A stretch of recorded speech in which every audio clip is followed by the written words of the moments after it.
రామానుజుల విగ్రహాన్ని ఆవిష్కరించిన మోడీ తెలంగాణ సంస్కృతులకు నిలయమన్న పీఎం. పోషక విలువలున్న ఆహారాన్ని అందించాలి, సైంటిస్టులు ఫోకస్ పెట్టాలని ప్రధాని పిలుపు.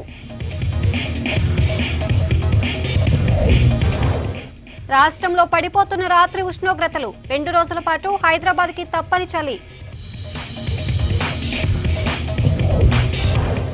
ఆర్టీసీ యాజమాన్యంపై దశల వారీగా పోరాటం, హామీలు నెరవేర్చాలని యూనియన్ల వినతి పత్రాలు. ఘనంగా సరస్వతి అమ్మవారి పుట్టినరోజు వేడుకలు, ఆలయాలు, స్కూళ్లలో పిల్లలకు అక్షరాభ్యాసాలు. ముచ్చింతల్లో సమతామూర్తి విగ్రహాన్ని ఆవిష్కరించి జాతికి అంకితం చేశారు ప్రధాని నరేంద్ర మోడీ. ముచ్చింతల్లో దాదాపు 3 గంటల పాటు ఉన్న మోడీ విశ్వక్షేణేష్టి యాగంలో పాల్గొన్నారు. పీఎం చేతికి స్వర్ణ కడియం తొడిగారు చినజీయర్ స్వామి. నెమలి పింఛాలతో చేసిన మాల వేసి సత్కరించారు. ఆ తర్వాత పూర్ణాహుతి కార్యక్రమంలో పాల్గొన్నారు ప్రధాని నరేంద్ర మోడీ. रामानुजाचार्य जी की ये प्रतिमा उनके ज्ञान, वैराग्य और आदर्शों की प्रतीक है। न केवल आने वाली पीढ़ियों को प्रेरणा देगी, बल्कि भारत की प्राचीन पहचान को भी मजबूत करेगी। तेलुगु कल्चर की जड़ों का विस्तार सदियों में फैला हुआ है। तेलंगाना में स्थित 13वीं शताब्दी के काकातिया रुद्रेश्वर रामाप्पा मंदिर को यूनेस्को विश्व धरोहर स्थल घोषित किया गया है। पोचमपल्ली की महिलाओं का हुनर पोचमपल्ली साड़ियां के रूप में विश्व विख्यात है। ये वो संस्कृति है जिसने हमें हमेशा सद्भाव, भाईचारा और नारी शक्ति का सम्मान करना सिखाया है। रामचंद्र भगवान को व्रत संपन्न कहते हैं। अभी पधार कर रामानुजाचार्य स्वामी जी महाराज की श्री मूर्ति का अनावरण किए हैं अपना प्रधानमंत्री जी। वैसे ही गुणों से परिपूर्ण हैं। ये भी व्रत संपन्न हैं।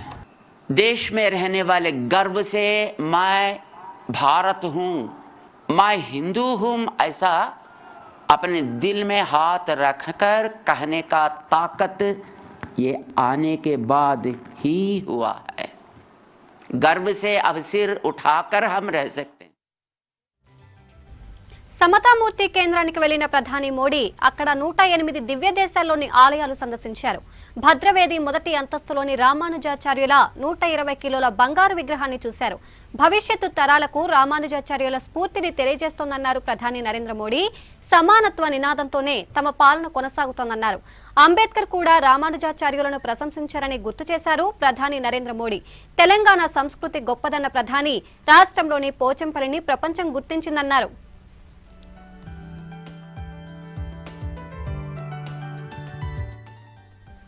శ్రీరాముడు వ్రత సంపన్నుడని కొనియాడారు చినజీయర్ స్వామి. శ్రీరాముడిలా మోదీ కూడా గుణ సంపన్నుడని ప్రశంసించారు. మోడీ ప్రధాని అయ్యాకే దేశ ప్రజలు హిందువులమని గర్వంగా చెప్పుకోగలుగుతున్నారన్నారు Chinajeeyar Swami.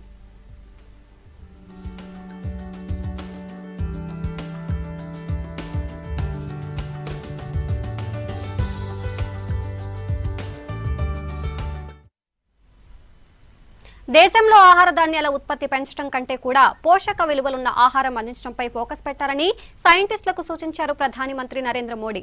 ICRISAT golden Jubilee celebrations ప్రారంభించిన ప్రధాని ఇక్రిసాట్ పరిశోధనలు ప్రపంచానికి కొత్త దారి చూపాలన్నారు. వాతావరణ మార్పులను తట్టుకునే వంగడాలను ఉత్పత్తి చేయాలన్నారు. దేశంలోని 80% రైతుల సంక్షేమమే లక్ష్యంగా ముందుకెళ్తున్నామని చెప్పారు. తెలంగాణలో ఆయిల్ ఫామ్ సాగుకు కేంద్రం పూర్తి సహకారం అందిస్తుందన్నారు ప్రధాని మోడీ. పటాన్ చెరువులోని క్యాంపస్ లో ఇక్రిసాట్ స్వర్ణోత్సవ లోగో, పోస్టల్ స్టాంప్ రిలీజ్ చేశారు. వాతావరణ మార్పులపై పరిశోధనా కేంద్రాన్ని, plant protection rapid generation advanced ఫెసిలిటీని ప్రారంభించారు. 5 दशकों का अनुभव है। इन 5 दशकों में आपने भारत सहित दुनिया के एक बड़े हिस्से में कृषि क्षेत्र की मदद की है। आपकी टेक्नोलॉजी ने मुश्किल परिस्थितियों में खेती को आसान और सस्टेनेबल बनाया है। क्रॉप वैरायटी और प्रोडक्शन प्रैक्टिसेस में सुधार हो, विशेष रूप से चिकपी को लेकर इस क्षेत्र में जो विस्तार हुआ है उसमें आपका योगदान अहम रहा है।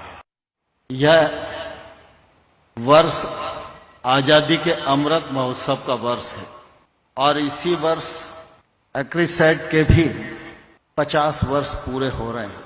दोनों अवसर ऐसे हैं जो निश्चित रूप से हम सबको प्रेरणा प्रदान करने वाले हैं। मैं समझता हूं आने वाला कल हम सबके लिए शुभ है। एग्रीसेट जिस दिशा में काम कर रहा है वह दिशा आने वाले कल में పటాన్ చెరువు ఈక్రిసెట్ దగ్గర ప్రధాని మోడీని కలిశారు బీజేపీ జాతీయ కార్యవర్గ సభ్యులు వివేక్ వెంకటస్వామి. ప్రధానిని సన్మానించిన వివేక్ దంపతులు కాకా బుక్ ను మోడీని అందించారు. ఈ సందర్భంగా పలు అంశాలపై ప్రధానితో చర్చించారు వివేక్.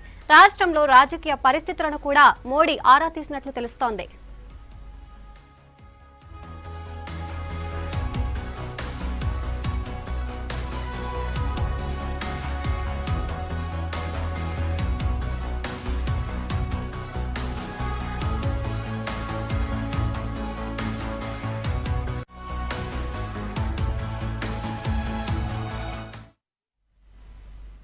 ప్రస్తుతం రాష్ట్రం వైపు ఉత్తర ఈశాన్య దిశల నుంచి బలంగా గాలులు వీస్తున్నాయి.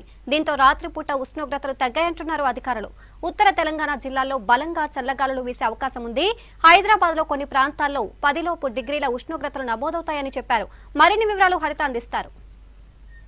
గత 2 రోజుల నుంచి మధ్యాహ్నం పూటనేమో ఎండగాస్తుంది, అట్లాగే సాయంత్రం అయ్యేసరికి చలిగాలులు వీసి చలి తీవ్రత కాస్త పెరిగింది. మరి రానున్న రోజుల్లో చలి తీవ్రత మరింత పెరిగే అవకాశాలు ఏమైనా ఉన్నాయో మనం తెలుసుకుందాం. మనతో పాటు వాతావరణ శాఖ సీనియర్ అధికారి శ్రావణి గారు ఉన్నారు. ఆవిడని అడిగి మరిన్ని విషయాలు తెలుసుకుందాం. మేడం చెప్పండి, ప్రజెంట్ వెదర్ అప్డేట్స్ ఏం చెప్తున్నాయి? మనకి తెలంగాణకి ప్రజెంట్ ఎలా ఉందంటే మనకి ప్రస్తుతానికి పొడి వాతావరణమే నెలకొనే అవకాశం ఉంది. రాబోయే 5 రోజుల వరకు మాత్రం మనకి పొడి వాతావరణమే ఉంటుంది. దాంతో పాటుగా ముఖ్యంగా ఈ ఉత్తరాది నుంచి అంటే నార్తర్లీస్ మరియు నార్త్ ఈస్టర్లీ ఈశాన్య నుంచి భాగంగా దీనిలో బాగా బలంగా గాలులు వీస్తున్నాయి. ఈ గాలుల యొక్క ప్రభావం వల్ల ఏంటంటే మనకి రాత్రిపూట ఉష్ణోగ్రతల్లోని కొంచెం మార్పులు వచ్చే అవకాశం ఉంది. అది నిన్న ఆల్రెడీ మనం చూసుకుంటుంటే చాలా ప్రదేశాల్లోని సడన్ గా రాత్రిపూట ఉష్ణోగ్రతలు అనేవి తగ్గాయి. కనిష్ట ఉష్ణోగ్రతల వరకు నమోదు అవడం జరిగింది.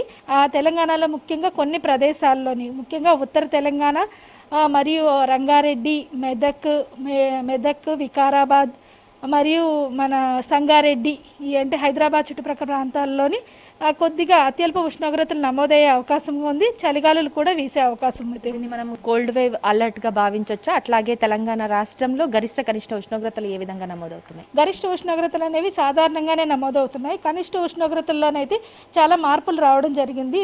మనకి మొత్తం తెలంగాణలోని కొన్ని ప్రదేశాల్లోని 4 డిగ్రీల వరకు తక్కువ ఉష్ణోగ్రతలు నమోదవడం జరిగింది. రాత్రిపూట ఉష్ణోగ్రతలు ముఖ్యంగా ఆదిలాబాద్ లో అత్యల్పంగా 8 డిగ్రీలు నమోదవడం జరిగింది. మరియు తర్వాత పెద్దపల్లి డిస్టిక్ లోని మనకి రామగుండంలోని 11.5 డిగ్రీలు, మెదక్లోని 11.5 డిగ్రీల వరకు నమోదవడం జరిగింది. మన హైదరాబాద్ చూస్తే 13 డిగ్రీల వరకు నమోదవడం జరిగింది. మొన్నటి వరకు 19 డిగ్రీలు ఉంది, సడన్ గా 13 డిగ్రీల వరకు పడడం అయితే జరిగింది. సో మధ్యాహ్నం పూట ఎండాకాలం ఎండలు తలపించే వేడైతే కనిపిస్తుంది. సాయంత్రం అయ్యేసరికి చలిగాలులతో చలి కాస్త పెరిగిందనేసి చెప్పొచ్చు 2 రోజుల సంది. దీన్ని ఎట్లా తీసుకోవచ్చు? సాధారణంగా మనకి వింటర్లోని ఈ విధంగానే ఉంటుంది.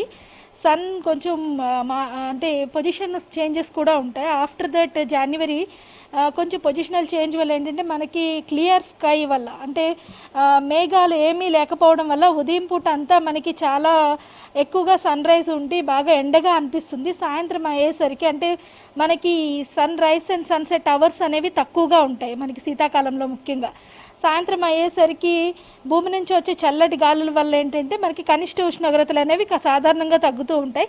దాంతో పాటుగా ఉత్తరాది నుంచి వీచే ఏమైనా మనకి తేమ లేని గాలులు కానీ ఉత్తరం నుంచి శీతల గాలులు వీచడం వల్ల మనకి కనిష్ట ఉష్ణోగ్రతల్లోనే చాలా మార్పులు చోటు చేసుకుంటూ ఉంటాయి. ఇది సర్వసాధారణంగా జరుగుతూ ఉంటుంది. ఇప్పుడు మనకి ప్రస్తుతానికైతే మనకి ఉత్తర మరియు ఈశాన్య ప్రాంతాల నుంచి బలంగా గాలులు గాలులు వీస్తున్నాయి కింది స్థాయిలో.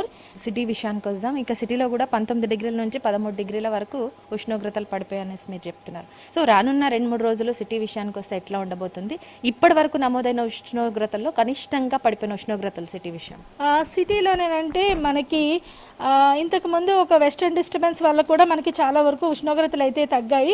దాదాపు 11 డిగ్రీలు 10 డిగ్రీల వరకు కూడా నమోదు అవ్వడం జరిగింది జనవరిలోని. మనకి వెస్టర్న్ డిస్టర్బెన్స్ అనేది 85 డిగ్రీల నుంచి 20 డిగ్రీల వరకు ఉంది కాబట్టి అది మూవ్ అవే ప్రదేశంలో కొంత కోల్డ్ వేవ్ కండిషన్స్ ఏర్పడే అవకాశం ఉంది. రేపు కూడా కొద్దిగా ఈ 13 నుంచి అంటే 10 నుంచి 13 డిగ్రీల వరకు నమోదయ్యే అవకాశం ఉంది. కానీ ఈ హైదరాబాద్ పరిసర ప్రాంతాల్లోని అంటే సంగారెడ్డి కానీ, రాజేందర్ నగర్ మరియు పటాన్ చెరువు, హిమాయత్ నగర్లోని మనకి తక్కువగా ఉష్ణోగ్రతలు నమోదు అవడం జరిగింది. ఉత్తరాది జిల్లాలు, దక్షిణ జిల్లాలతో పాటు హైదరాబాద్లో ప్రజలు కూడా అప్రమత్తంగా ఉండాల్సిన అవసరం అయితే ఎంతైనా ఉంది. ఇది వెదర్కి సంబంధించిన లేటెస్ట్ అప్డేట్స్. కెమెరా పర్సన్ సురేష్తో హరిత, V6 న్యూస్, హైదరాబాద్. హైదరాబాద్ కొండాపూర్లో 4 లక్షల విలువ చేసే గంజాయి ఆయిల్ను పట్టుకున్నారు శేర్లింగంపల్లి అబ్కారీ శాఖ అధికారులు. విజయవాడకు చెందిన రాజా హర్షవర్ధన్ అరకు నుంచి గంజాయి ఆయిల్ను సప్లై చేస్తున్నట్లు అధికారులు గుర్తించారు. అరకు నుంచి నేరుగా హైదరాబాద్లోని విద్యార్థులకు, ప్రైవేటు ఉద్యోగులకు అమ్ముతున్నాడని తెలిపారు. 210 ఆయిల్ బాక్స్లను స్వాధీనం చేసుకున్నామన్నారు అబ్కారీ అధికారులు.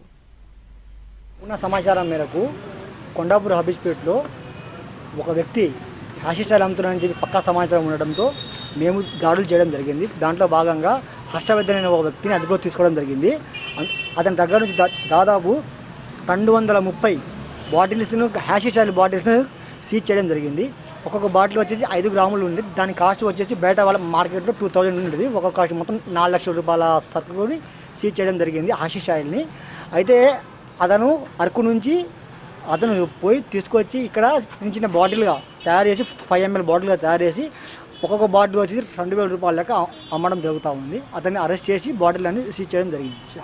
హాషిష్ ఆయిల్ గంజా నుంచి గంజా నుంచి దీన్ని తయారు చేస్తారు. హాషిష్ ఆయిల్ గంజా ఆయిల్ అంటారు దీన్ని, ఆటోమేటిక్గా వీడి ఆయిల్ అంటారు. వీడి ఆయిల్ గంజా ఆయిల్ అంటారు, వాడుక భాషలో వీడి ఆయిల్ అంటారు. గంజా నుంచి తయారు చేస్తారు ఈ ఆయిల్ని. హైదరాబాద్ లో వసంత పంచమి వేడుకలు ఘనంగా జరిగాయి. ఉదయం 5 నుంచి అమ్మవారి దర్శనానికి వచ్చిన భక్తులతో ఆలయాలు సందడిగా మారాయి. ఆలయాలతో పాటు చదువుల తల్లి సరస్వతి అమ్మవారి కొలువుగా భావించే విద్యాలయాల్లోనూ పూజలు, అక్షరాభ్యాసాలు జరిగాయి.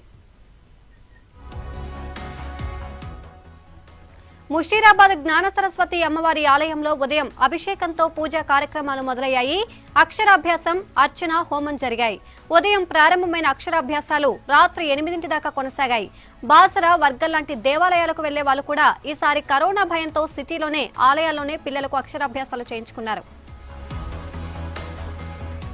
ఆలయాలతో పాటు ఈ ఏడాది విద్యా సంస్థల్లోనూ అక్షరాభ్యాసాల రద్దీ కనిపించింది. ఆలయాలకు వెళ్లి అమ్మవారికి పూజలు, అక్షరాభ్యాసాలు చేయించుకోలేని వారి కోసం ఉచితంగా స్కూల్ యాజమాన్యాలు పూజా కార్యక్రమాలు ఏర్పాటు చేశాయి. అమ్మవారి పుట్టినరోజున పిల్లలకు అక్షరాభ్యాసం చేయించడం సంతోషంగా ఉందంటున్నారు తల్లిదండ్రులు. కొన్ని స్కూళ్ల యాజమాన్యాలు విద్యార్థులకు కావాల్సిన పూజా సామాగ్రిని ఉచితంగా అందించి వసంత పంచమి వేడుకలు నిర్వహించారు.